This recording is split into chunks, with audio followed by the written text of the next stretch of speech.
Hello, I'm David Beadle. Here's what's happening from RateAlertNow.com. 30-year mortgage rates moved down on Thursday following news of strong productivity gains in the third quarter, which put a lid on wage growth. The national average 30-year fixed-rate mortgage is now at 4.75% with 2.25 points, meaning the points dropped by 3/8 from Wednesday for a $375 savings for the same rate on a $100,000 loan.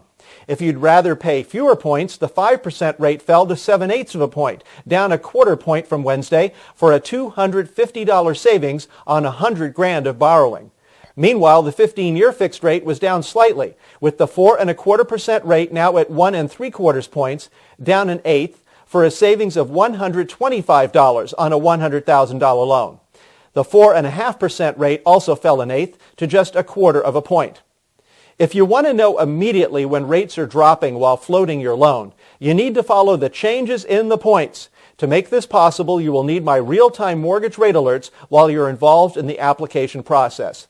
Third quarter productivity zoomed an amazing 9.5%, which caused unit labor costs to fall a sharp 5.2%, while wages only managed a tiny 0.2% gain. Mortgage rates tend to move lower when hourly wages are subdued. Weekly jobless claims fell to 512,000, but remained way too high to signal any chance of a near-term end to current employment woes.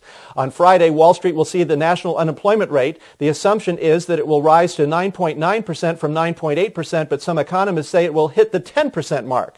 That's what's happening. I'm David Beadle. For full details on my real-time mortgage rate alert service to help you beat the system, visit RateAlertNow.com and check back here on Friday for my next free mortgage rate update.